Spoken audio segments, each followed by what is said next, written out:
Muchas gracias, Segundo. Comenzamos entonces. Vamos a darle el lugar a los veteranos. Arranca Marcelo Llambías, sigue Esteban Tríez y luego Juan José Gómez Centurión. Bueno, buenas noches a todos. Antes de empezar, yo voy a hablar muy brevemente sobre dos personas que me parecen icónicas en la Guerra de Malvinas, pero antes que nada les quiero agradecer a ustedes por estar acá. Si bien cuando uno está formado y tiene convicciones firmes, hace las cosas por convicción, nunca está de más el aliento y la caricia al alma que significa para nosotros como veteranos que ustedes le den materialmente sentido a nuestra lucha. Sabemos que la tiene, nunca esperamos nada, pero cuando la recibimos es abrumadora, emociona.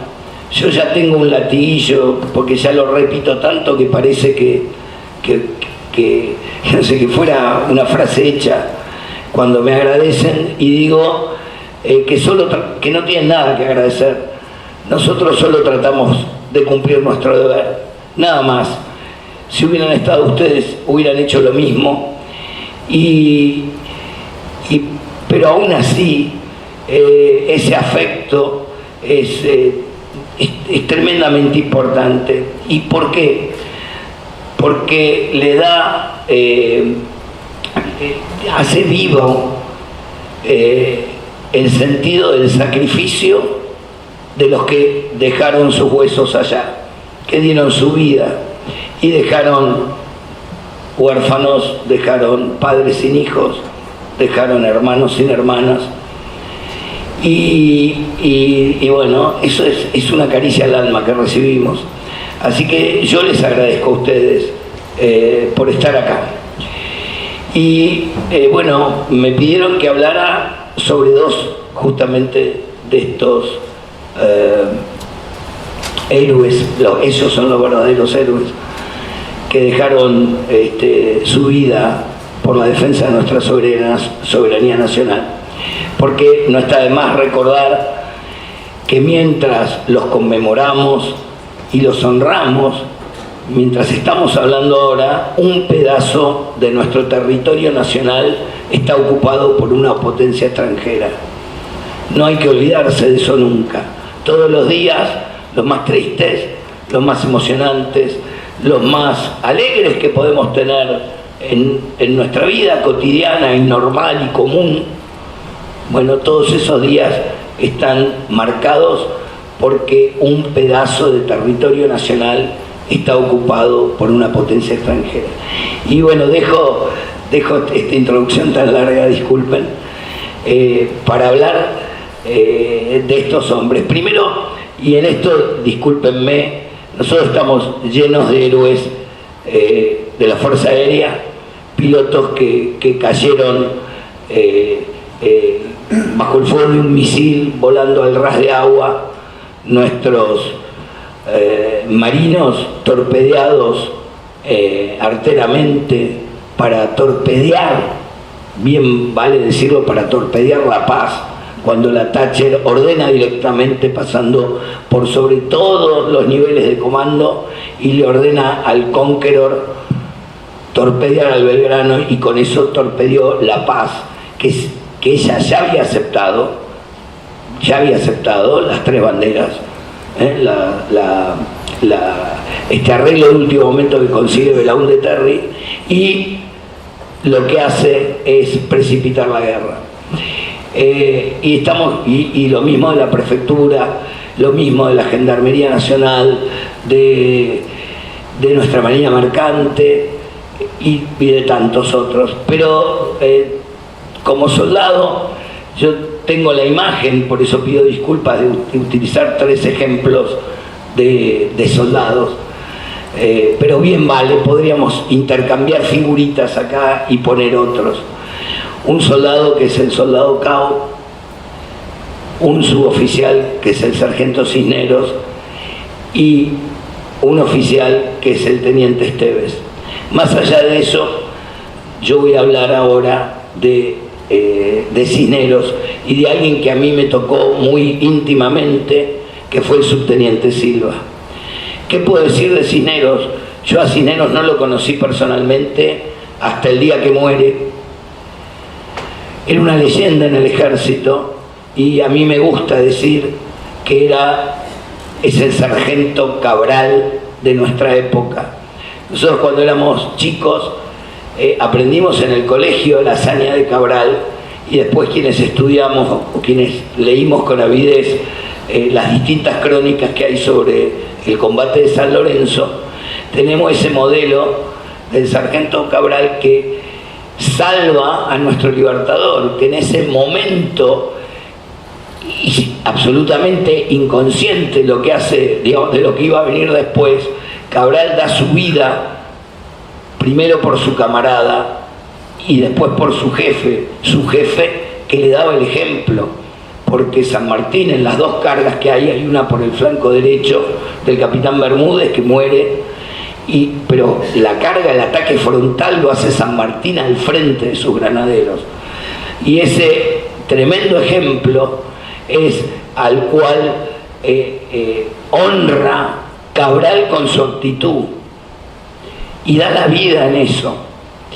Y es tremendo analizar esto, es muy fuerte. Así lo hace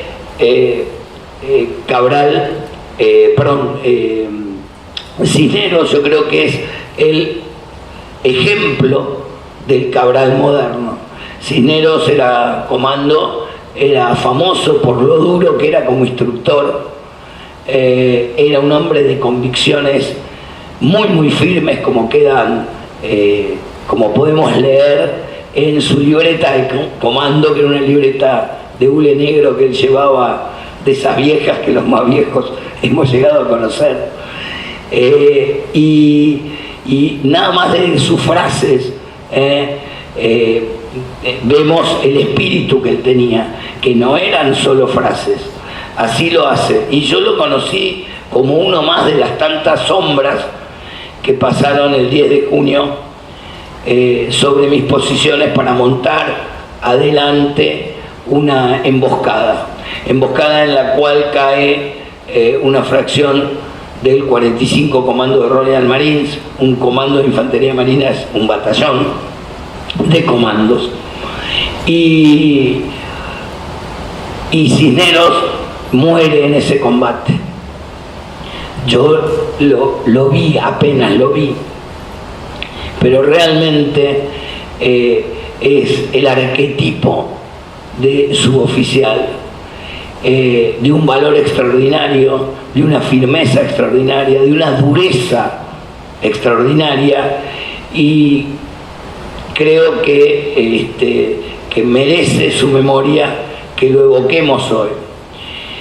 Para ir terminando y pasarle acá a mis camaradas el micrófono, voy a hablar del subteniente Silva, y acá también un elogio para la Armada. Yo conocí a Silva siendo cadete de 5º año del Liceo Naval Militar, del cual soy egresado, y él era cadete de primer año de la Escuela Naval, y esas cosas de la vida, y acá el señor debe recordar esos viajes en ferry en Río Santiago. Nos conocimos y nos volvemos a encontrar. Él después se va de baja de la Escuela Naval y entra al Colegio Militar. Yo egreso y entro al Colegio Militar, y él es un año más antiguo que yo, y nos encontramos en el colegio, y sin tutearnos y sin tener una familiaridad excesiva, siempre simpatizábamos y charlábamos. Yo estuve muy solo en Malvinas, me refiero muy solo en cuanto al mando. Primero porque cuando mi regimiento ocupa posiciones en Montebuol, con frente al mar, esperando un desembarco, por iniciativa propia le propuse a mi jefe de compañía, el capitán Marpegán, porque teníamos una altura muy grande y muy dominante y muy extensa aparte, que era, porque no era un pico, sino era una altura que se extendía hacia el sur, que era el monte Challenger. Y después del primer día en Montebuol, le dije, esa altura tiene que estar ocupada. Así que provoqué de alguna forma la orden de que me mandaran a esa altura, lo cual redundó en estar un mes o un poquito más a 3 o 4 kilómetros de la cocina, bajando y subiendo todos los días, una vez por día, los tachos con la comida. Hicimos una huida muy dura en el Challenger, porque de los 3 grupos de tiradores que componían mi sección, uno patrullaba, el otro daba seguridad a las posiciones y el otro bajaba a buscar la comida y volvía, que era una marcha, sobre todo la vuelta, cargando los cilindros y subiendo esa altura de unos 300 y pico de metros, pero a partir del nivel del mar, era una montaña, era muy dura.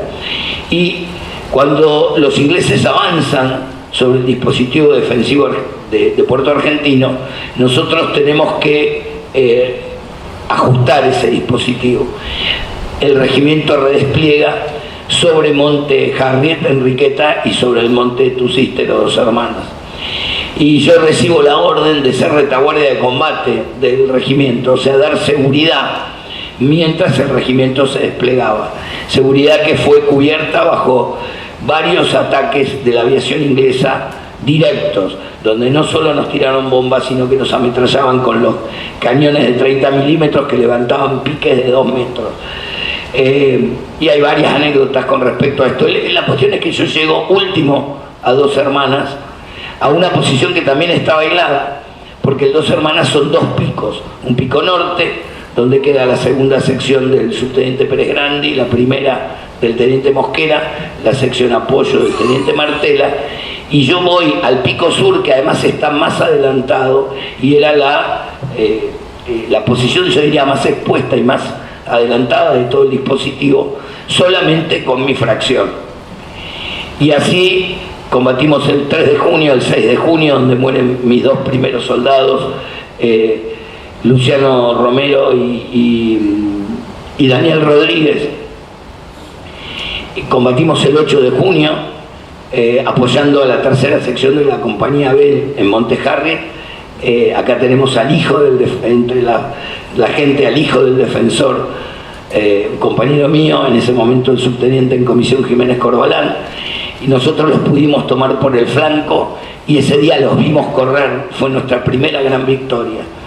En 2 oportunidades los comandos se enfrentan con los ingleses. Recién conté una el 10 de junio donde muere heroicamente el sargento Cisneros, de la compañía de comando 602, a mando del entonces mayor Rico, y sostuvimos el combate del 11 al 12 de junio.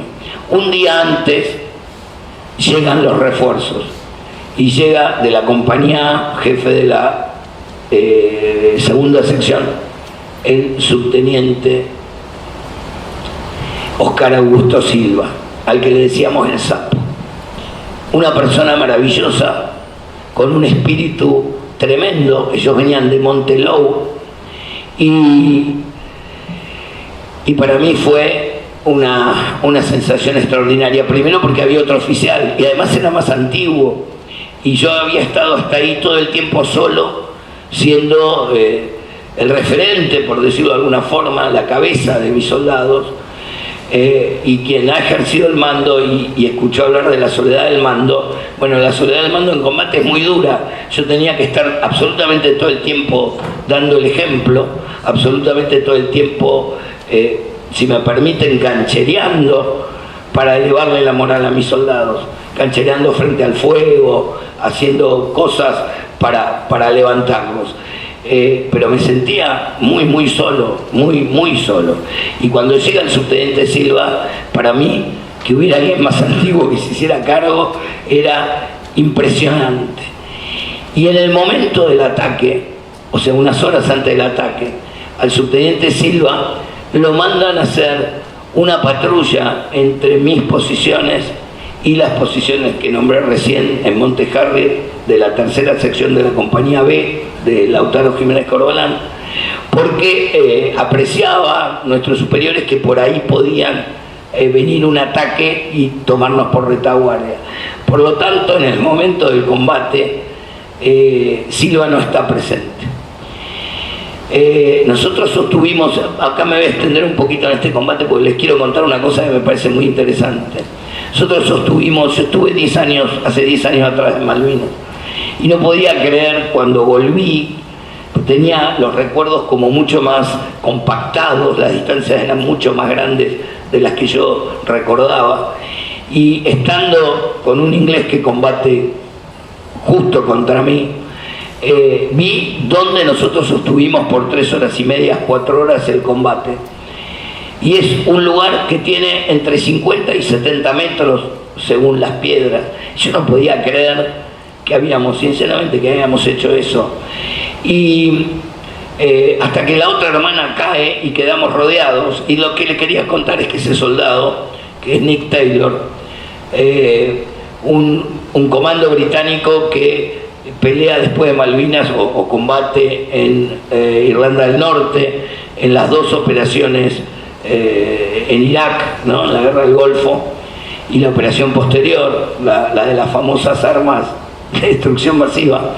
Tiene varios tours en Afganistán, y como él ingresa al SBS, al Special Boat Squadron, que es la élite de la élite, mucho, digamos, más pequeña y más profesional que el más conocido SAS, termina actuando en Uzbekistán, trabajando con la CIA. Y él me dijo en la intimidad, cuando estábamos ahí sin ninguna necesidad, me dijo esto que quiero compartir con ustedes. Los únicos soldados que a mí me hicieron tener miedo, los únicos soldados que yo respeto, son los argentinos. Él me cuenta que en un momento los teníamos dominados por el fuego. Él utilizó la palabra pin down, y ellos ya estaban quebrados cuando su encargado de sección los saca a las patadas de un pozo y les ordena calar bayonetas y terminar el asalto. El hecho es que nosotros, cuando cae la hermana norte, quedamos expuestos de frente, de flanco y de retaguardia. Así que yo me quedo con una ametralladora mientras como un camino de cabra, por decir así, en el cerro, hago replegar a mi gente, y quedamos en la base del cerro, y iba a amanecer y nos iban a acribillar porque teníamos la munición que teníamos con nosotros, estábamos digamos muy quebrados, cuando de golpe vemos unas sombras que vienen, y cuando yo ya estaba por dispararles, uno de mis cabos me dice: mi subteniente, son argentinos, porque venían con la manta, la capa poncho y la manta. Y él los reconoce justo en el instante que yo iba a abrir fuego, y era Silva que volvía. Se mete en el pozo con nosotros, y empezaba a amanecer, y estábamos en un pozo natural, y empezamos a rezar todos juntos, y le pedimos a la Virgen que nos ayudara. En ese momento vino una niebla muy espesa, y empezó a nevar, y de la nariz de los ingleses nos pudimos evadir, esa es la palabra justa, nos evadimos, y siguiendo el río de piedras, porque teníamos campo minado de retaguardia, nos replegamos hacia Tumbledown. Íbamos por el río de piedras para no pisar las minas. Silva y yo nos turnábamos primero. Lo mismo le pasa a Jiménez Corbalán, que ya nombré, pero él pisa una trampa explosiva y es rescatado por 2 de sus soldados. La cuestión es que llegamos al Tumbledown y nos agregamos al batallón de infantería de Marina 5. Llega la última noche, la del 13 al 14, y la verdad, no los quiero aburrir y ya quiero pasar esto porque me parece que me estoy yendo muy largo, pero yo ese día sentí que la suerte se me acababa. Había pasado tantas ocasiones donde digamos, había burlado la muerte, que yo dije, bueno, esto hoy se acaba. Y le digo a Silva, le pido a él que por favor, si yo moría esa noche, le dijera a mi familia que yo había cumplido mi sueño de defender a la patria, de ser soldado, y que yo estaba bien, pero que sentía esa necesidad de despedirme. Y él me decía: no, vas a ver que no pasa nada, porque Silva, y esto es lo que les quiero contar, y me fui por las ramas, él nunca había podido entrar en combate, y él sentía como que me decía: contame, porque yo era una voluntad, y yo le decía: quédate tranquilo, que ya va a venir el momento. 2 horas antes de que la Guardia Escocesa, o 3 horas antes que la Guardia Escocesa nos ataque, me llama el jefe de la compañía nácar del BIM 5. Yo voy con mi estafeta, el soldado Alegre, y me ordena hacerme cargo en Monte Williams, que estaba al lado, de justamente la sección del que vengo nombrando, de Jiménez Corbalán, que estaba herido. Entonces yo llego al Monte Williams ya de noche, no encuentro esa fracción y vuelvo a primera línea, a la primera gente que encuentro, que es la primera sección de la compañía nácar. Venía la primera, la segunda, la cuarta y la tercera, en ese orden. Y los ingleses atacan. Los ingleses atacan y con mis soldados, me había ido solo con mi radiooperador, mis pocos soldados que quedaban, eran unos 15, 16 soldados, quedan a órdenes de Silva. Y Silva combate ferozmente esa noche. Los mismos ingleses, cuando lo encuentran fallecido, seguramente por el rigor mortis, pero creo que en esto hay algo más que lo físico, él aferraba su fusil. Le disparan cuando él abandona su pozo para ir a auxiliar a un soldado apuntador de FAP que estaba herido. Condujo mi fracción y la fracción de él toda esa noche en ese ataque que resiste básicamente la cuarta sección de la compañía nácar del BIM 5 y estas 2 pedazos de fracciones que quedaban del regimiento de infantería 4. Toda la guardia galesa se lanza sobre ellos y combaten toda la noche. Horas después estábamos en el pozo con el guardiamarina Bianchi y sentimos alguien se venía arrastrando. Le pedimos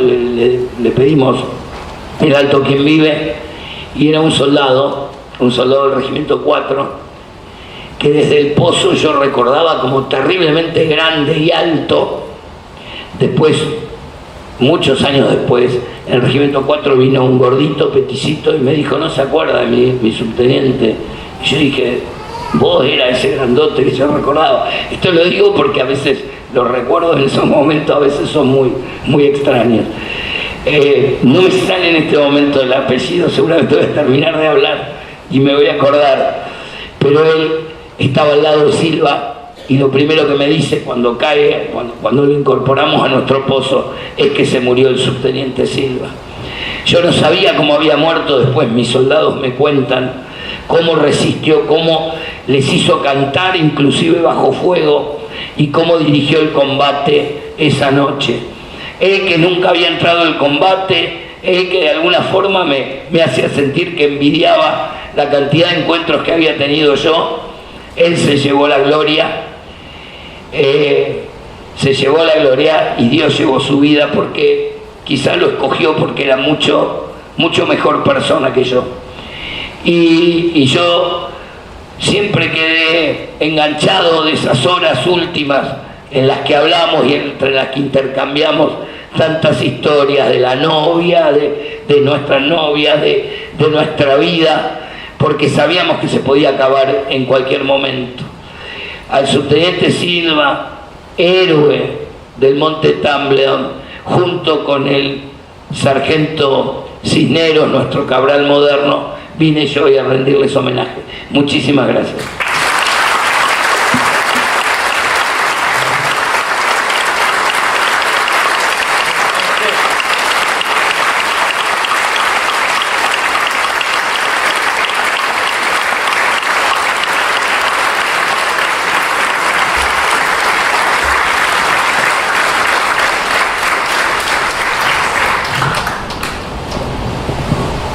Qué lindo.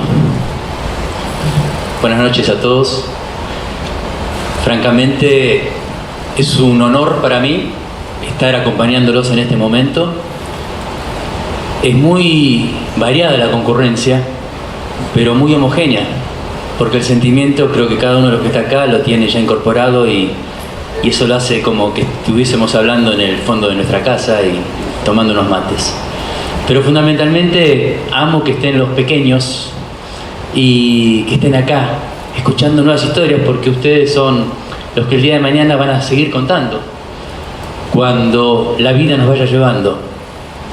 y que haya integrantes de las fuerzas que hoy siguen con ese amor a la patria, porque considero que se siente muy desde adentro, porque cuando nosotros hace 40 años atrás, digamos que ser soldado era mucho más fácil que lo que es hoy, así que gracias por seguir llevando la bandera en lo más alto. Hablar de Julio Rubén Cao es muy fácil, porque es transparente, porque es una luz. Tardé 20 años, no tuve la fortuna que tuvo Marce de charlar con Silva antes de que diera la vida por nosotros, sin pedir nada a cambio. A Julio lo empecé a conocer 20 años después de la guerra. 20 años donde mi autodefensa fue cállate la boca porque nadie te va a escuchar. Y empezar a sobrevivir a lo más maravilloso que había vivido, que era ir a un territorio a defender nuestras Islas Malvinas. Entonces fueron 20 años de adaptación y a empezar a entender lo que no entendí. Y dentro de las primeras situaciones a las cuales, si tengo que arrepentirme de algo, digo, no pude hacerlo antes, fue ir a abrazar a cada una de las mamás de los 5 héroes que tiene el Regimiento de Infantería Mecanizado 3. Y una de ellas es Delmira Hasenclever de Cao. Y cuando empezamos a charlar, me dice, hijito, yo gané cientos de hijos. Yo perdí un hijo en la guerra, pero gané cientos de hijos. Porque cada uno de ustedes es como si fuera mi hijo. Y yo dije, ¿de qué me voy a quejar yo el resto de mi vida? Olvídate. Dice, yo transformé el odio en amor. Esos ejemplos de madres y hoy de hermanas que siguen al frente de esta comisión de familiares de caídos en combate, nos marca el horizonte, nos marca hacia dónde tenemos que ir. Y yo la miré a Delmira a los ojos y le prometí, le digo, Delmi, por lo que me queda de vida, en cada escuela, en cada institución, en cada relato donde me pueda exponer sobre Malvinas, el nombre de Julio Rubén Cao va a estar en mi boca.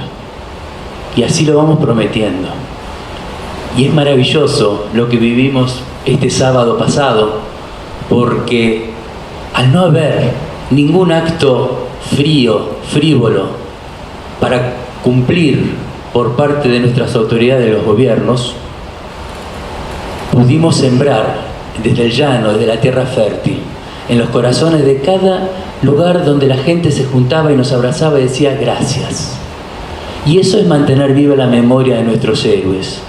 Esto, lo que está organizando este centro de estudios, donde hay jóvenes y que están ávidos por sembrar y por seguir sembrando, y nosotros tenemos la obligación de formar cualquier oportunidad de conversarles y contarles, chicos, vale la pena seguir soñando y seguir hacia ese sueño. Nunca renuncien, se van a caer muchas veces. Nosotros en el combate nos caímos muchas veces, pero siempre había alguien al lado que te daba ese abrazo o te daba la mano para seguir adelante. Entonces, cuando hablamos de Malvinas, ya no hablamos más de la guerra. Hablamos del futuro y hablamos de valores. Y hablar de valores es tenerlo a Julio Rubén Cao representado en esta simbología que es Malvinas, educación y valores. Y ahora van a ver por qué. Porque Julio era maestro. Julio había nacido en enero del 60, había pedido un año de prórroga, hicimos el servicio militar en el mismo regimiento, él en la compañía comando, yo en la compañía A, éramos 1000 soldados. Me fui en la primera baja sin conocerlo, nos reincorporan. Oh, sorpresa, digo, el Regimiento 3 de Infantería reincorporó y fueron el 95% de los soldados que nos habíamos ido de baja. Digo, fuimos los únicos y en 40 años me enteré que pasó desde el regimiento más nórdico de Jujuy hasta el más sureño de Santa Cruz. Y digo, qué maravilloso lo que era el sentir de los soldados rasos que habíamos hecho el servicio militar y teníamos que volver por la patria, por el compañero. volvimos porque nuestro equipo, nuestro grupo estaba adentro todavía haciendo la colimba y nosotros teníamos que ser parte de eso. Y así llegamos a Malvinas. Y así un 11 de abril, coincidentemente un domingo de Pascua, llegamos a Malvinas. Y así empezamos a acomodarnos y así entramos en combate el 13 de junio a la noche. Y Julio Rubén Cao, contado por sus compañeros, contado por su madre y contado por su jefe de compañía, estaba casado, su mujer estaba embarazada. Previo a ir a Malvinas, un 30 de marzo, fue a la Plaza de Mayo a reclamar, junto a la CGT de Saúl Ubaldini, a reclamar que vuelva la democracia y a reclamar por los derechos de los trabajadores, en especial de los docentes.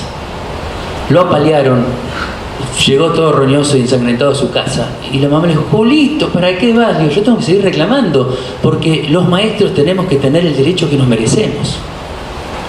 Antes de eso, los sábados se iba a una capillita que está en la Villa 1114 a hablarle a los chicos, hace 41 años atrás, a hablarle a los chicos de la droga, de las malas juntas.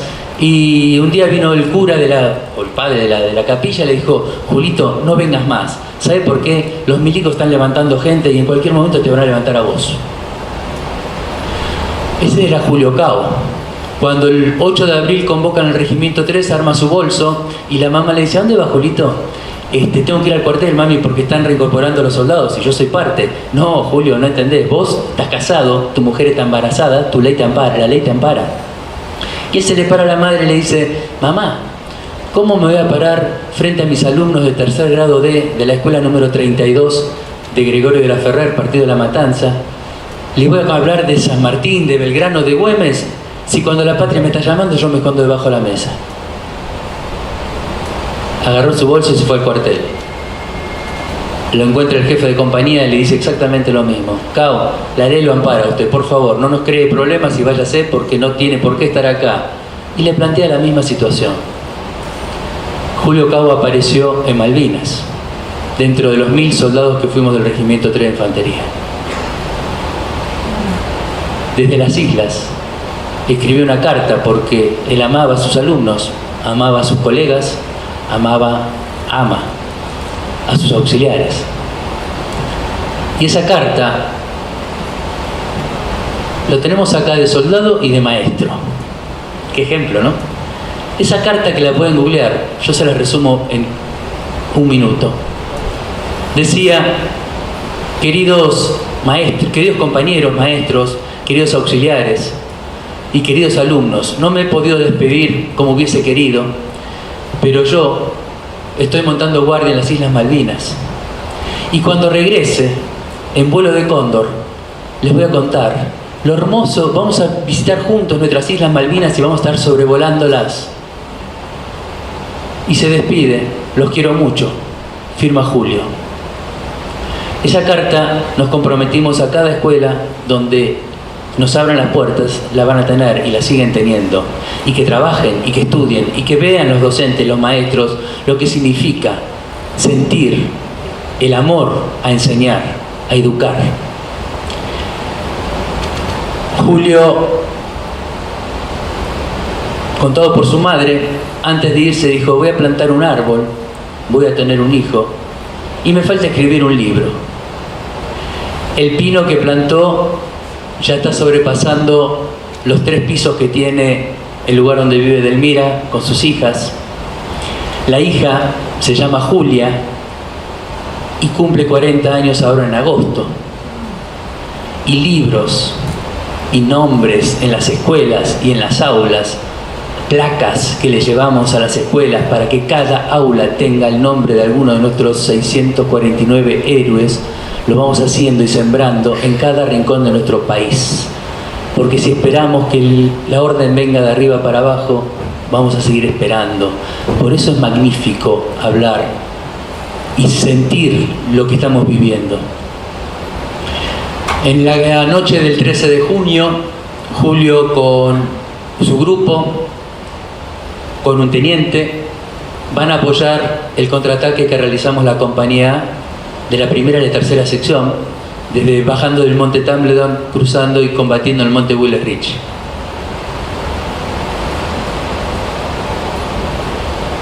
El 14 de junio, a las 9 de la mañana, asoma un helicóptero, lanza un misil, y en el repliegue cae abatido Julio Rubencao, al lado del soldado, también héroe de la patria, Andrés Folch.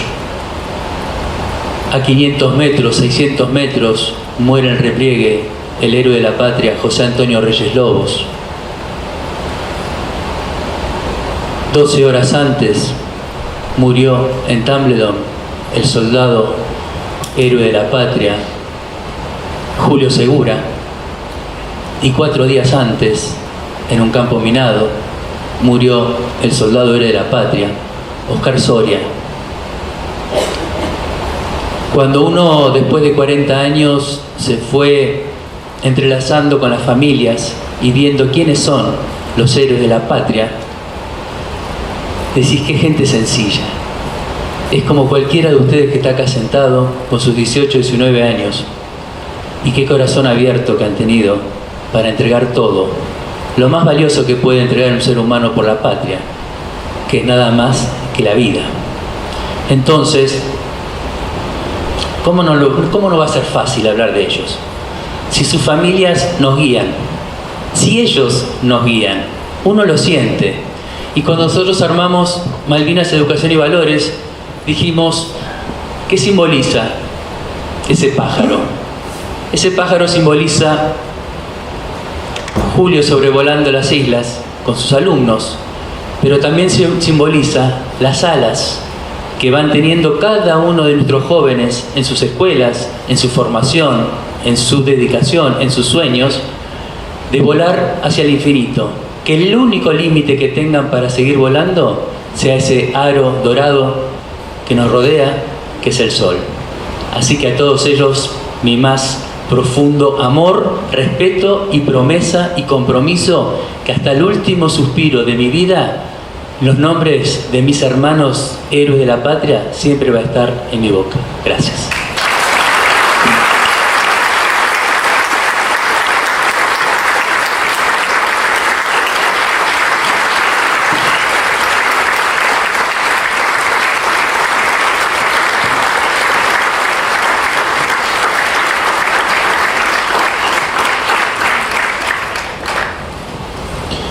Buenas noches a todos.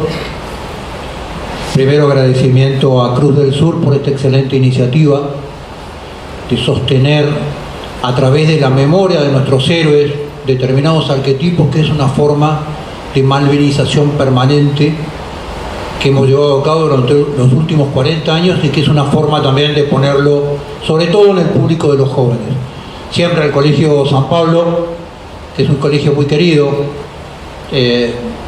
Mis 2 hijos varones hicieron su primaria acá en el Colegio San Pablo y aprendieron sus primeras letras y sus primeros catecismos, que lo acompañaron toda la vida acá en el colegio, así que siempre es un placer volver acá al colegio.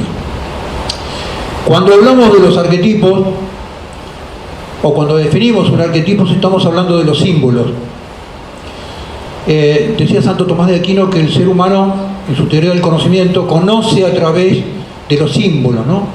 Nihil est in intellectum quod primum fuerit insensus. Nada está en la inteligencia que previamente no esté en los sentidos externos e internos. Por eso el enemigo, sabedor de esta modalidad del intelecto humano, ataca permanentemente los símbolos y trata de imponer una simbología diferente, basada en disvalores absolutamente dispersos. Entonces, cuando hablamos de estos arquetipos, de estos símbolos, podríamos hablar de muchísimos más, de los Giaquino, de los Esteve, de los Cao, de los Cisneros. Podemos hacer un listado enorme. Lo que estamos poniendo es una figura que simboliza una serie de valores, una serie de principios que nos hacen entender la realidad de las cosas. Hoy me toca a mí la dificultad y la sencillez de describir un amigo, un camarada, como era Roberto Esteves. Este tipo de personajes se pueden describir a través de una charla de 6 horas o describirlos en una frase, porque tienen tanta luz, tienen tanta presencia, tienen tanta imagen que a veces las palabras no alcanzan y a veces las palabras sobran. Si ustedes me preguntan a mí esta breve descripción de Roberto Esteves que yo le voy a hacer, la podría titular El enamorado de la patria. Roberto Esteves era un enamorado de su patria, en el profundo sentido del amor, digamos, ¿no? No el amor banal, el enamoramiento de mariposas en el estómago, ¿no? En el sentido profundo del amor.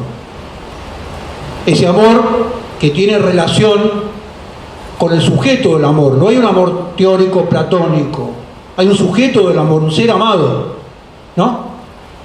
Y el primer acto del amor es conocer a ese ser amado. Y Roberto Esteves era un profundo conocedor. ¿Cómo se va a amar a Cristo? ¿Cómo se va a amar a la patria si no se lo conoce? Era un profundo conocedor de Cristo y era un permanente trabajador en su propia espiritualidad, en el conocimiento, en la relación con Cristo, y era un profundo conocedor de su patria. Para conocer a la patria son dos variables de conocer a la patria: el tiempo y el espacio, su geografía, que implica sus hombres, sus mujeres, sus costumbres, sus creencias, sus tradiciones, y el tiempo, su historia. Y Roberto era un gran lector, no solamente de geografía argentina, de geopolítica argentina, de estrategia argentina, sino historia argentina. La historia de los héroes, la historia de los padres de la patria, la historia de nuestras guerras. Así que yo voy a ser muy corto en lo que les voy a contar de todo lo que les podría contar sobre este enamorado de la patria. Yo lo conocí a Roberto en el mes de febrero del año 76, cuando me incorporé al colegio militar. A los 17 años, Roberto era cadete de segundo año y estaba en segundo año. Y entre los dos había una barrera infranqueable de un año de antigüedad en el colegio militar, que era un siglo de experiencias, de conocimientos, de vivencias. Y estuve en la misma compañía que él durante sus 3 años de colegio militar que compartimos. Roberto es de la promoción 109 del colegio militar, que al igual que después a Marcelo Llambías y a muchos otros les va a tocar en el 82, egresa en agosto del 78 a razón de la movilización que empieza con el posible conflicto con Chile. Así que Roberto hizo 3 años y medio de colegio militar y después marchó a la frontera a un regimiento ignoto del medio de la Patagonia, desplegado en un lugar de la frontera de Chubut, que era el Regimiento de Infantería 25, al cual un año en Chirola después yo iba a ir destinado como subteniente. Y Roberto me recibió como subteniente.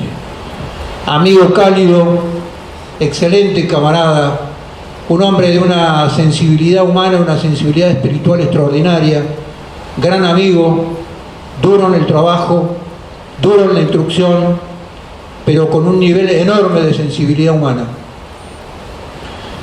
Durante todo ese año conversamos. Imagínense un regimiento en el medio de la Patagonia, éramos 20 oficiales que vivíamos en el casino de oficiales, almorzábamos todos los días juntos, comíamos todas las noches juntos.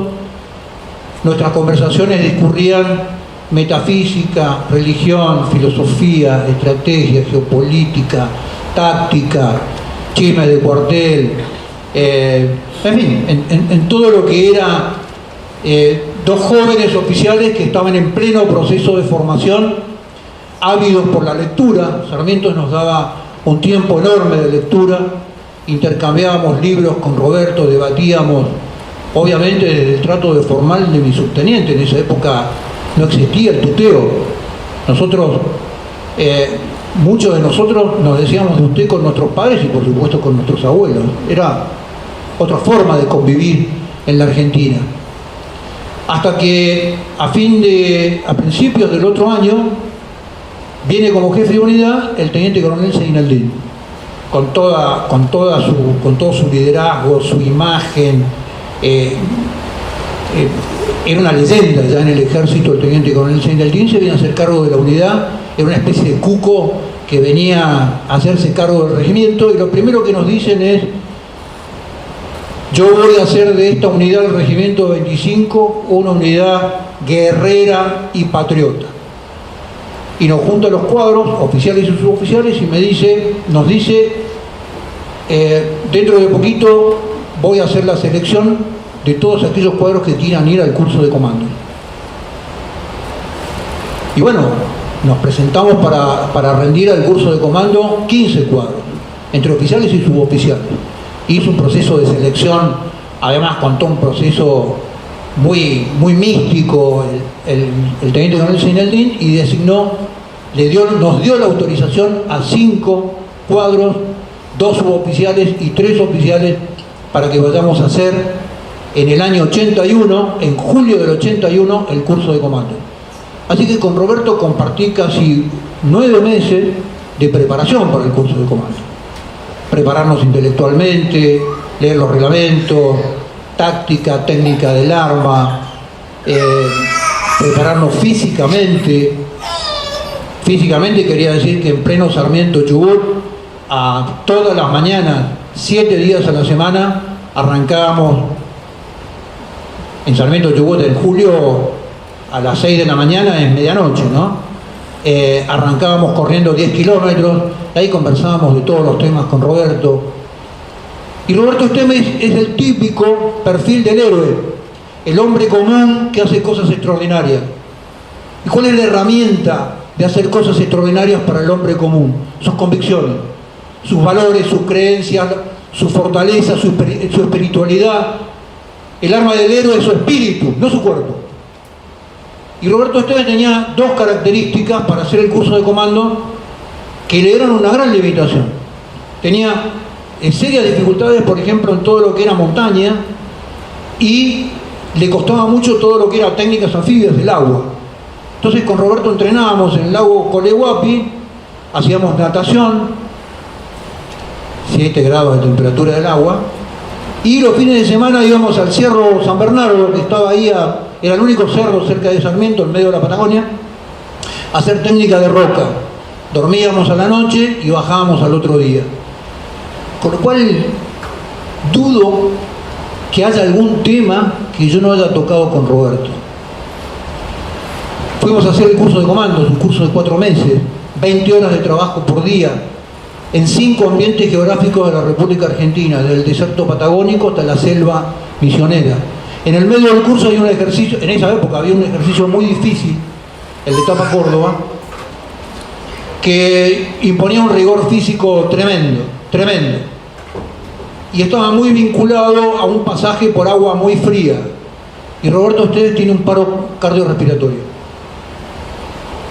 Lo salva el médico de turno a través de técnicas de un médico que nunca, siempre lo veíamos al médico de anteojos que andaba con el curso de decir, ¿para qué sirve? Esa noche lo salvó a Roberto Esteves. Obviamente lo evacúan del ejercicio, va al Hospital Militar Córdoba, y cuando el jefe de curso, el entonces mayor Rico, un jefe de curso nada fácil ni nada simpático, le dice: bueno, listo, Esteves, le doy por suspendido el curso y se reintegra el curso el año que viene, porque usted en las condiciones en que está no puede seguir el curso.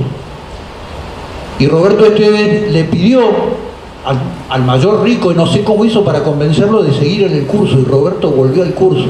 Ustedes piensen que cuando el teniente coronel Seinaldín nos despidió para ir al curso de comando, nos dijo: ustedes vuelven comando con la pata para adelante. Esa fue la despedida.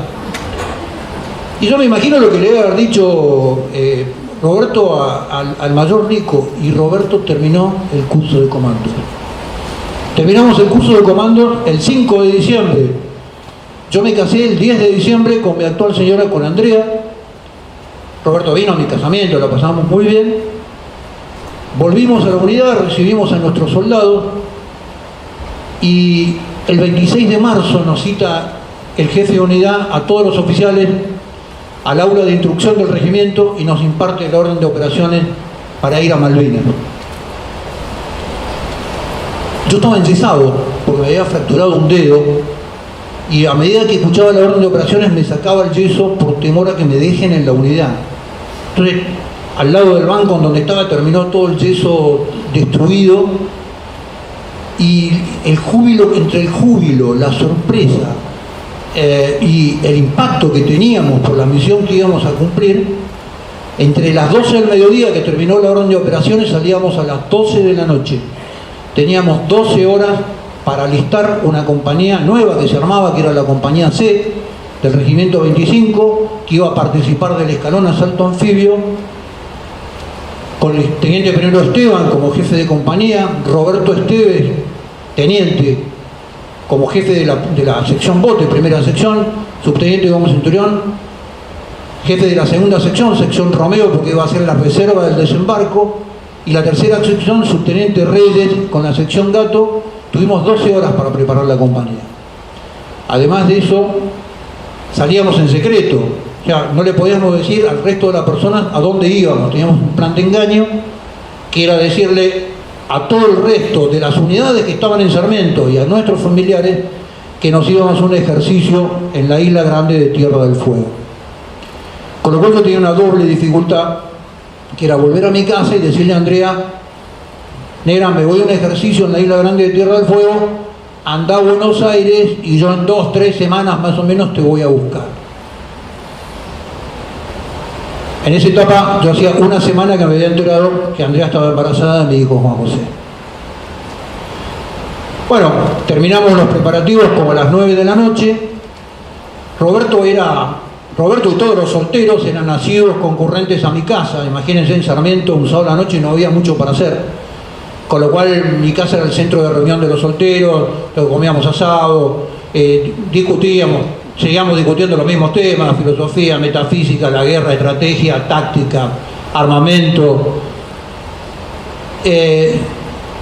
Y como a las 9:30 de la noche viene Roberto a mi casa y me dice: Gómez Centurión, mire, si a usted no le molesta, yo le voy a dejar una carta a Andrea de despedida para mis padres.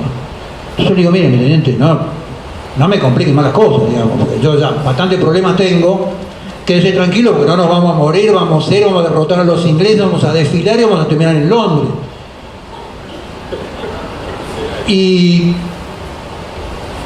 Pero Roberto ese día intuyó su muerte. Ahora, en todos los días desde ahí hasta el 28 de mayo, que pasamos horas juntos, nunca me habló del tema. Y esa noche esa carta se la deja al teniente Batalit, jefe de banda, que es una carta que vamos a compartir ahora. ¿La pueden pasar?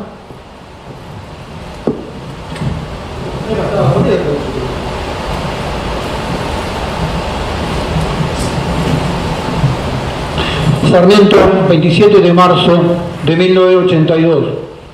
Querido papá, cuando recibas esta carta yo ya estaré rindiendo cuentas de mis acciones a Dios nuestro Señor. Él, que sabe lo que hace, así lo ha dispuesto, que muera en cumplimiento de mi misión. Pero fíjate vos qué misión, ¿no es cierto?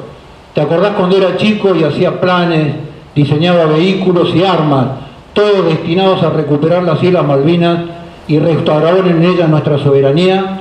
Dios, que es un Padre generoso, ha querido que su hijo, totalmente carente de méritos, viva esta experiencia única y deje su vida en ofrenda de nuestra patria.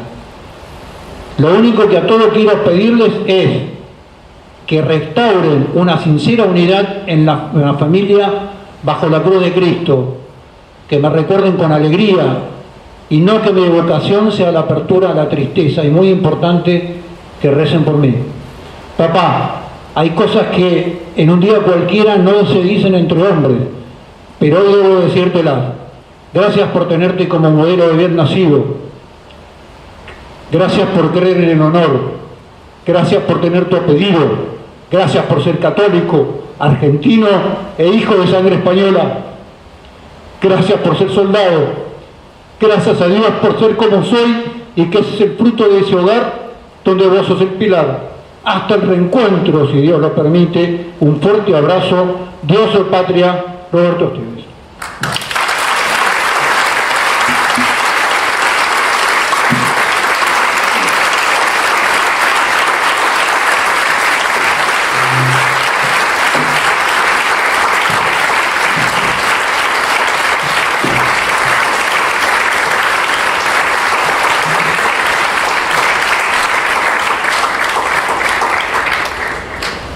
Hace 40 años que hago el ejercicio disciplinario de tratar de terminar esta carta y nunca puedo. Después de esa carta, embarcamos, llegamos a Malvinas el día 2 de enero, todo el viaje embarcado fue una excitación y un júbilo enorme cuando juntos, en lugares distintos, le dimos después del primer día de navegación las órdenes de operaciones a nuestros soldados. Con una mezcla de alegría, de emoción, de excitación fenomenal por lo que íbamos a vivir. Éramos conscientes, Roberto tenía 24, yo tenía 23 años, éramos conscientes que la edad que teníamos íbamos a escribir una hoja de una página de historia que revertía 150 años de humillación de la República Argentina.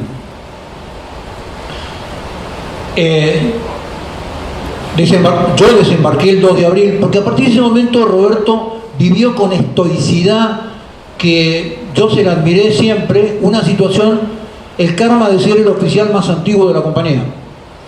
Entonces el jefe de compañía siempre decía, todas las misiones peligrosas o las actividades que están fuera del núcleo de la compañía, las hacíamos el subteniente Reyes o yo. Y Roberto siempre decía, no, usted quédese acá porque cualquier cosa usted queda bajo el comando de la compañía. Entonces, el 2 de abril, Roberto esta vez no pudo desembarcar en Puerto Argentino, desembarcó Reyes y desembarqué yo. Entonces, primera queja de Roberto, mi teniente primero, yo soy el oficial más antiguo de la compañía, me corresponde el lugar y el privilegio del lugar más arriesgado. No, usted es el más antiguo, si pasa algo usted se queda a cargo de la compañía. El día 3 de abril viene para la compañía la misión de recuperar Darwin, que era el lugar donde se suponía que estaban los 14 Royal Marines que faltaban de la guarnición. ¿A quién se le encomienda la misión? Subteniente Gómez Centurión, Roberto Esteves. Mi teniente primero, ¿me corresponde a mí porque soy el más antiguo? No, Esteves, usted se queda acá. Parto en helicóptero con parte de mi sección, tomamos el pueblo de Darwin, controlamos que no estuvieran los Royal Marines, izamos la bandera británica, arreamos la bandera británica, izamos la bandera argentina. Yo le doy el libre puerto con una bengala al buque Isla de los Estados, y el buque Isla de los Estados entra con el resto de mi compañía al muelle de Gulfren. Bueno, júbilo, estaban bajando todos. Para un soldado no hay cosa más importante que el bolsón portaequipo. El bolsón portaequipo carga todas y las únicas pertenencias que a uno lo van a acompañar durante toda la guerra. Y Roberto tenía, al contrario de lo que soy yo y del bolsón que yo voy armado, cuando fui a Malvinas yo metí en el bolsón un montón de cosas, metí mi traje de neopren, metí cosas que no necesitaba y me olvidé cosas que necesitaba, obviamente. Roberto Esteves era muy meticuloso, muy meticuloso. Pasó horas armando su bolsón portaequipo. Entonces cuando el buque estaba en el muelle tenía una diferencia, el buque estaba por arriba del muelle, más o menos unos 3 metros. Entonces Roberto me saluda y me dice, estaba al lado mío el soldado Diego Morano, de la sección Ahorre de Roberto, que ya había desembarcado. Entonces me dice, muy preocupado por su bolsón, Roberto, yo ni sabía que estaba el mío.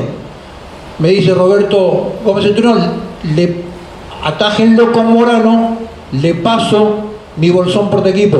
Sí, me tenía que tíralo. Y no sé quién me llama, me distraigo y Roberto Esteves tiró el bolsón portaequipo que terminó en el agua.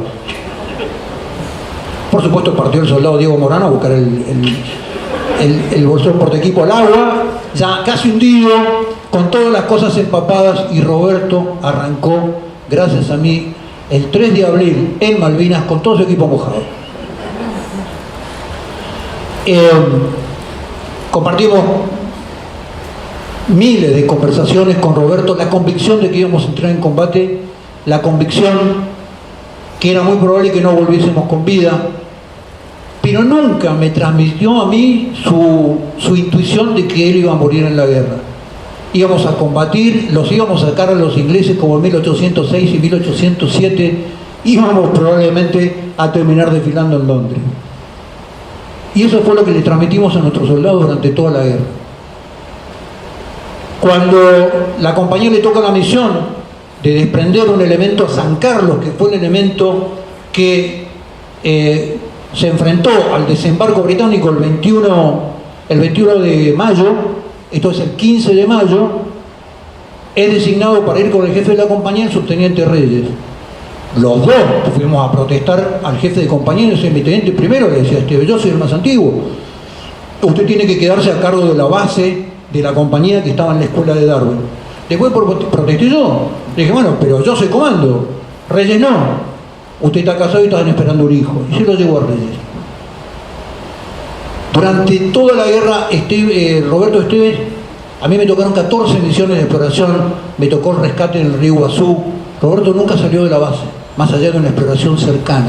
Y lo vivió con una integridad, pero con un dolor tremendo, porque él quería estar a la cabeza en el lugar del mayor riesgo y en el lugar de la mayor exposición. Pero lo vivió con una entereza de soldado, cumpliendo las órdenes de la mejor forma como él podía cumplir las órdenes.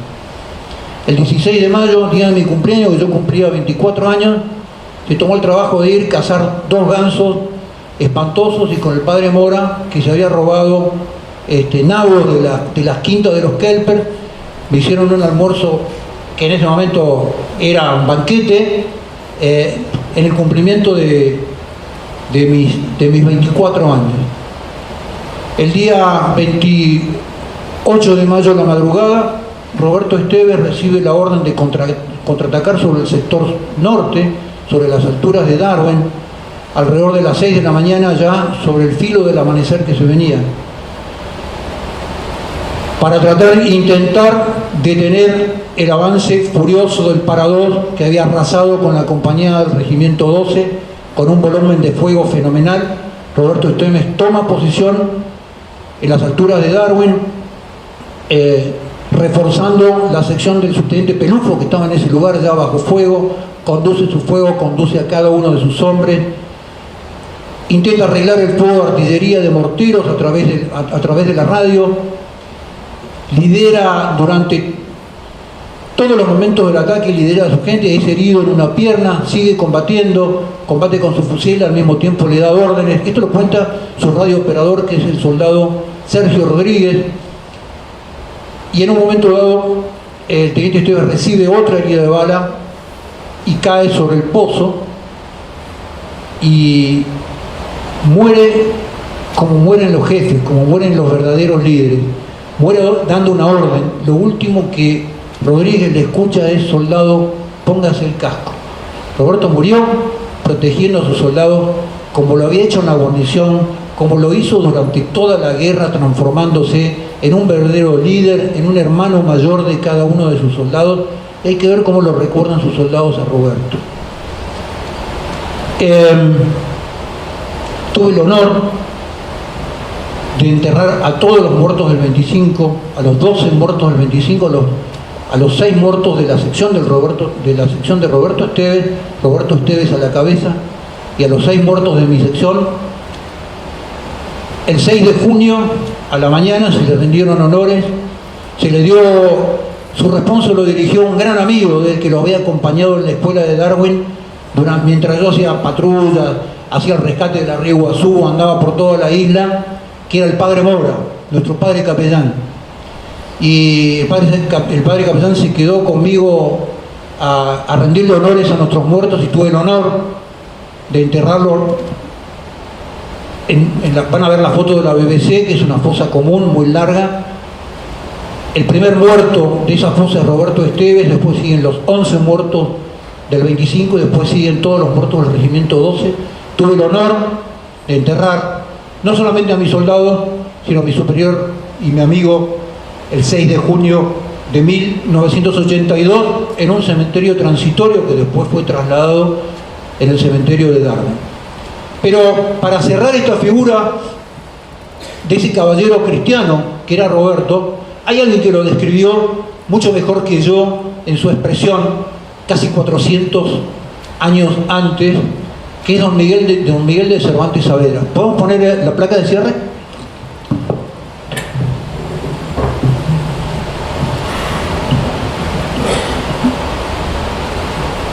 Hoy es el día más hermoso de nuestra vida, querido Sancho. Los obstáculos más grandes, nuestras propias indecisiones, nuestro enemigo más fuerte, el miedo, al poderoso y a nosotros mismos. La cosa más fácil es equivocarnos, la más destructiva, la mentira y el egoísmo, la peor derrota, el desaliento, los defectos más peligrosos, la soberbia y el rencor, las sensaciones más gratas, la buena conciencia, el esfuerzo para ser mejores sin ser perfectos y sobre todo la disposición para hacer el bien y combatir la injusticia donde quiera que esté. Miguel de Cervantes Saavedra lo describió a este caballero cristiano mucho tiempo antes de que Roberto naciera. Para terminar,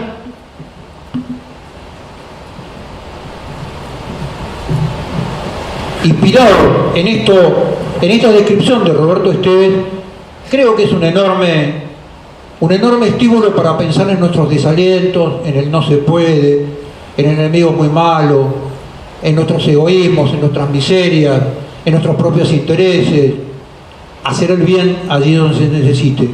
Ese era Roberto Esteves. Muchas gracias.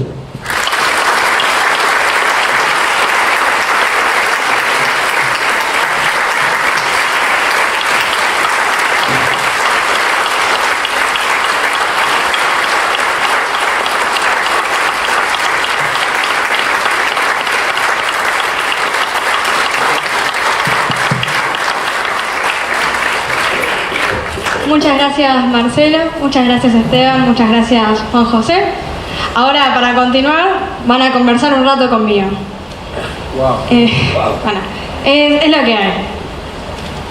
Tengo un par de preguntas. ¿Cómo puede hoy en día un joven argentino como nosotros imitar a Cisneros, a Silva, a Cabo, a Esteves y a todos los héroes de Malvinas? ¿Qué tenían ellos que creen que nos falta a nosotros, a los jóvenes de hoy? No le falta nada. Bueno, gracias. Abrir el corazón y hacer lo que sienten realmente. Estar convencidos de soñar a lo grande, como lo soñaron nuestros héroes. Y esa es la única manera de poder reconstruir una nación. Tenemos los pilares fundamentales que si abrimos el corazón y si empezamos a mirarnos a los ojos y a escucharnos un poco más y a hablar un poquito menos, podemos llegar a formarse ustedes en estos hermosos héroes de los cuales hemos compartido este momento. Mi apreciación es que simplemente es eso. Nosotros recorremos escuelas de todos los niveles sociales en distintas provincias del país. Y los valores, cuando uno termina un relato, en todos lados es el mismo. Es la emoción, es el gracias, es decir, ¿puedo salir de la trinchera y enfrentar la vida? Por supuesto que podés, siempre y cuando abran el corazón. Es mi apreciación. Sí, indudable lo que dice Esteban. Pero la vida es la preparación de la muerte, ¿no? Uno muere como vive, no muere de otra forma. Todos los que estamos hablando acá murieron como vivieron. Entonces lo que tenemos que pensar es cómo tiene que ser nuestra vida ahora, ¿no? Y yo creo que ahí está el secreto. Ahora, también les digo una cosa, es mucho más fácil la guerra que la vida diaria. El heroísmo, la guerra es bastante simple. Uno tiene que hacer lo que tiene que hacer y si es posible hacer más de lo que tiene que hacer. ¿Qué es lo peor que te puede pasar? Morirte. Bueno. Ahora, la vida diaria a uno lo enfrenta, además el ámbito de la guerra, el ámbito heroico, épico, el camarada, todo eso es un enorme aliciente para hacer cosas extraordinarias. La guerra es un enorme motor para hacer cosas extraordinarias. No todo el mundo puede hacerlo, pero lo que digo es el ambiente propicio, es el clima ideal para hacer cosas extraordinarias y heroicas. El tema es la vida diaria. Cuando uno se enfrenta con sus miserias, con sus pobrezas, con sus límites, con sus deseos, con la falta de ganas de hacer lo que tiene que hacer, con este modelo de la vida moderna que nos dice disfrutá. ¿Disfrutá qué? Disfrutá la vida eterna, disfrutá lo que te va a pasar después de la muerte, que por lo menos es mucho más tiempo que lo que vas a vivir acá, con el cuero que tenés. Entonces, a mí me parece que, como dice Esteban, a nadie le falta nada.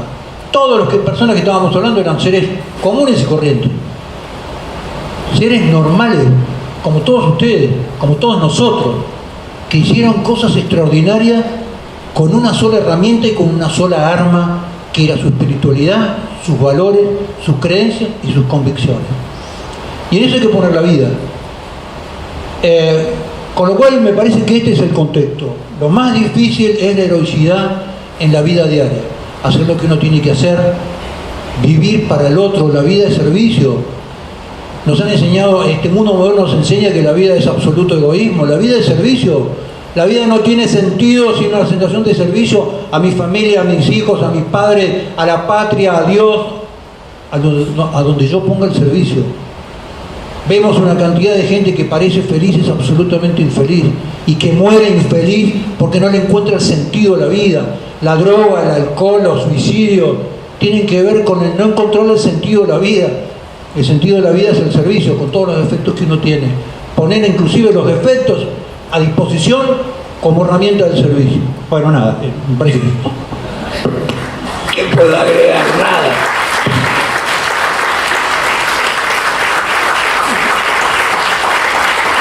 Tengo otra pregunta. En Cruz del Sur estamos convencidos de que Malvinas debe ser la causa de unión de los argentinos. ¿Ustedes creen que la causa de Malvinas puede unirnos como argentinos? Y digamos, en la línea con eso, ¿por qué es tan importante malvinizar entonces? Bueno, yo creo que no es que puede ser, yo creo que es. ¿Por qué es? La verdad que nunca me puse a reflexionar profundamente qué es. Yo creo que no sé, hace o representa esto que venía hablando recién el mayor Gómez Centurión, de haber lavado, haber devuelto esa afrenta de 149 años, esa humillación que recibió el país cuando todavía se estaba formando por parte de la primer potencia mundial de la época, del Imperio Británico. Creo que eso debe, esa reacción debe estar en el sustrato, pero sinceramente no lo analicé nunca. Lo que sí, al apreciar la realidad, sale inmediatamente que si hay una causa de unión nacional, esa causa es Malvinas. Esa causa realmente nos une, y es muy llamativo y nos choca cuando vemos quienes no aceptan esto, porque llamativamente uno encuentra gente que no lo entiende así. Es una minoría, es verdad, es una minoría, pero es muy llamativo, y habla, yo creería, después de haber escuchado las últimas palabras del mayor Gómez Centurión y de lo que hemos leído de Cervantes, yo creo que justamente por falta de valores, por falta de convicciones, por falta de una cosmovisión realmente que tiene sustrato en cuestiones profundas, espirituales, y entonces uno se encuentra con algunos personajes que de repente dicen estas frases como, bueno, pero son inglesas, tienen mejor producto bruto, viven mejor, si las tenemos nosotros van a ser una villa miseria. Habla de tal miseria del alma de esa persona que concibe la patria como una villa miseria y que no cree en un futuro mejor, que no tiene esperanza, que no tiene fe ni en sus propias aptitudes ni en las de sus conciudadanos. Realmente da lástima los poquitos que piensan así. Pero evidentemente, y disculpen si yo no hice un análisis, pues realmente nunca me lo había preguntado hasta este momento, pero yo creo que no hay duda que Malvinas es la causa de unión nacional, es la que nos marca un norte y en algo en la que después podremos estar en desacuerdo en cuestiones prácticas de determinadas políticas, de implementación de cosas. Ahora, no hay duda que Malvinas es la causa de Unión Nacional. Coincido con Marcelo, es la causa, pero fundamentalmente cuando como soldados pudimos entender que no había distinción social, no había distinción ideológica, no había distinción religiosa, no había distinción física, éramos todos iguales y todos necesitábamos del otro. Entonces entendimos que tanto mi sargento como mi teniente primero, Víctor Hugo Rodríguez, con los soldados que integramos la compañía A, comíamos cuando llegaba la comida o se repartía lo poquito que llegara y sabíamos rezar todos juntos, cada uno al suyo. Algunos lo llamaban Dios, otros Alá, otros eran ateos, pero cada uno cuando se cargaba con su espiritualidad y realmente sentíamos esa energía dentro de nuestro interior, sabíamos que dependíamos del otro y que la patria era el otro, pero de verdad era el otro. No es que nos llenamos la boca, la patria es el otro, lo sentíamos de verdad. Malvinas es amor genuino entre hombres. Todo lo que estuvimos conversando desde que comenzó esta exposición habla de amor, pero de amor de verdad. Y hubo 250.000 voluntarios en el continente, chicos de entre 16 y 17 años hasta gente muy adulta que pensaron exactamente lo mismo. Entonces, si pudimos ser unidos en el año 82 para recuperar nuestro territorio, ¿cómo no lo vamos a poder ser ahora pasando una situación de paz? Simplemente es eso, es revalorizar todo lo que se gestó en un campo de batallas. Y les voy a hacer un ejemplo gráfico, muy cortito. El sargento Manuel Villegas estaba en su lecho de muerte. Ya está, ya no tenía más posibilidades, según él, de sobrevivir. Me habla de su madre, de sus hermanas, de su mujer y de su hija. Primer pilar para reconstruir una nación. Villegas tenía 23 años. Después reza un Padre Nuestro. Lo rezó completo. Segundo pilar para reconstruir una nación. Y después me pide que lo mate. Tercer pilar. ¿Cuál es ese pilar? Él se paró frente a la bandera celeste y blanca y juró seguirla y defenderla hasta con su propia vida. Él sabía que si yo cumplía esa orden, yo tendría que seguir combatiendo. Y ahí falló su decisión porque yo decidí apostar a la vida. Pero cuando lo hablamos hace 2 años atrás, no hace 30, hace 2 años lo comenté, le digo, Manu, ¿vos analizaste cuando estabas ahí? Me dice, ¿sabes que nunca? Y la primera vez que lo hablamos fue justamente en la Escuela Superior de Guerra, cuando expusimos sobre liderazgo. Así que eso ya lo tenemos incorporado. Lo único que nos corresponde es tenerlo a flor de piel en cada situación, en cada instante de nuestras vidas. Malvinas nos une, sin lugar a dudas.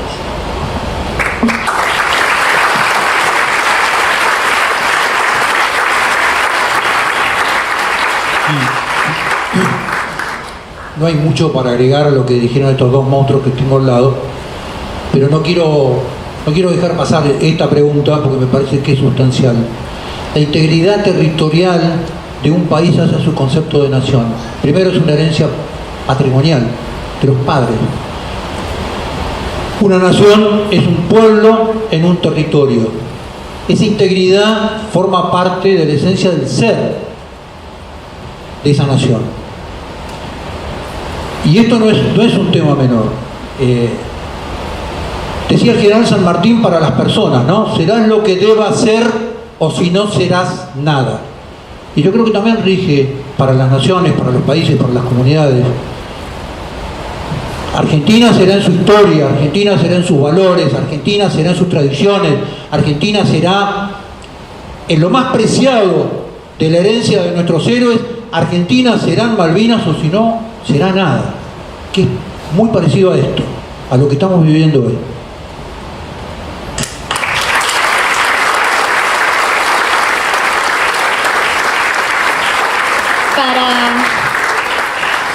Para para finalizar ahora, nosotros como jóvenes en nuestros trabajos, en la facultad, siempre vemos jóvenes amigos como nosotros que están desesperados, algunos desesperados por irse del país, por la situación económica, por la situación política, que han perdido la fe, que han perdido el amor a la familia, el amor a la patria. ¿Qué sería un último mensaje que a ustedes les gustaría darles a estos jóvenes, que les gustaría dejar en claro? Mira, anoche me pasó algo muy lindo. A las 10 de la noche estaba en una escuela de Liniers, una escuela nocturna, donde había 80 jóvenes, del 70% eran de Fuerte Apache, el resto de las zonas carenciadas de ahí, con la gorrita colocada, con la sonrisa sarcástica, y yo entré con el saco, después me puse la chaquetilla, porque habían elegido ponerle nombre a esa escuela nocturna que no tenía, y ese nombre iba a ser Caídos en Malvinas, va a ser. Entonces, cuando veo, pregunto, ¿cómo surgió esta idea? Me aparece uno, la gorrita al revés, la remera toda chingada, se para y dice, 3 años estuvimos viendo y analizando y tirando propuestas, podía ser San Cayetano, podía ser Liniers, dice, hubo 7 propuestas y hemos trabajado como comisión de exalumnos y el centro estudiantil y pudimos votar y armamos votaciones y vino la gente del barrio a votar. Yo lo escuchaba y digo, todo ese prejuicio que a veces tenemos de algunos jóvenes, me lo estaba guardando en el bolsillo. Y después expongo. Y le digo, chicos, hoy es el día más maravilloso de la vida de ustedes dentro de esta escuela. La están bautizando, le están poniendo identidad, le están poniendo nombre. Estuvimos 40 minutos en mi exposición. Lo único que se movió fue un bebé, porque una de las niñas tenía un bebé y lo llevaba a la escuela, que otro se la cuidaba. El resto estaba ávido de conocer un poquito más. Entonces lo único que falta hoy, creo yo, dentro del sistema educativo es la motivación. De mostrarles a ustedes que se puede lograr eso. Si el equipo docente, lo que pasa es que los docentes a veces el sistema ya se lo carcomió y ya no tienen ni ganas, ni idea, ni para qué están levantándose temprano para ir a ver a quién, porque ya están podridos. Pero cuando recuerdan, ¿cuándo fue ese primer día que eligieron ser docentes? Que eligieron ser militares, que eligieron ser policías, que eligieron ser abogados, que eligieron ser madres, padres. Si nosotros volviésemos a ese origen donde todo era amor puro, vamos a empezar a volver a sonreír y vamos a empezar a transmitir que vale la pena quedarse en el país, seguir apostando, seguir creciendo y cambiar estos varios años, muchísimos años de corrupción, de maltrato, de desinformación, de desinterés, de desnacionalización, porque hoy ya el himno no se canta, la bandera no se iza, no se hace las fechas patrias. Si podemos volver, por eso estamos acá, por eso confiamos en los docentes, por eso confiamos en ustedes, que hoy va a ser una transformación, porque Malvinas no es la guerra del 82, Malvinas es el futuro. Tenemos que proyectarnos al futuro justamente usando los cimientos de lo que nos dejó Malvinas. Así que considero que sí, y que se queden, y que sigan, los necesitamos a todos, no en Ezeiza, acá, en nuestro país, en nuestro continente.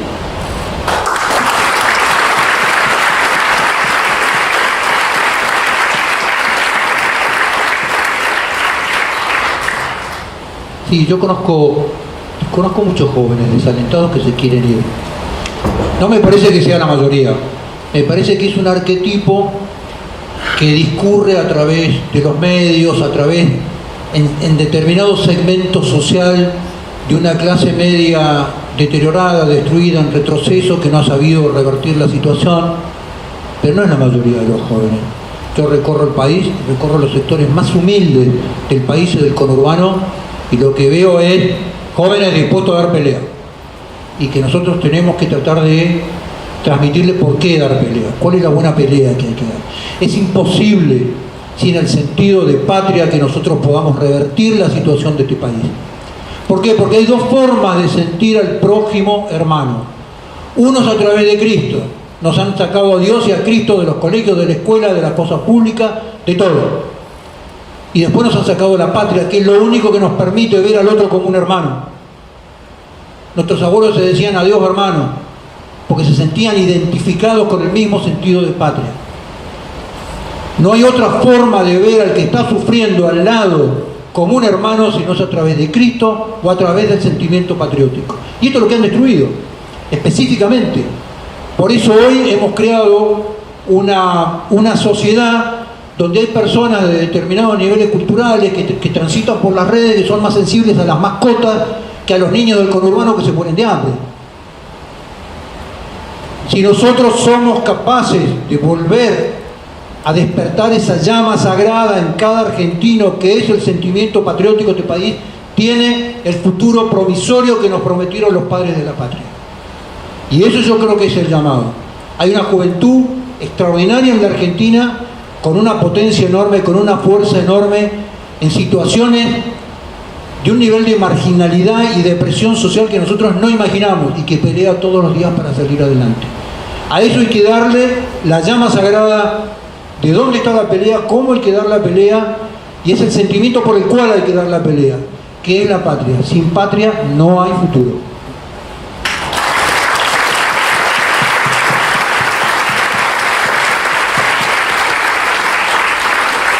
Muchas gracias entonces, Marcelo, Esteban, Juan José. Les agradecemos muchísimo por haber venido, por habernos presentado su propio ejemplo y el ejemplo de sus compañeros, de sus camaradas.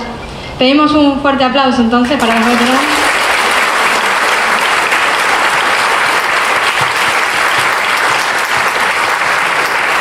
Si me permiten una pequeña cosita, porque si no, no me dejan salir de acá.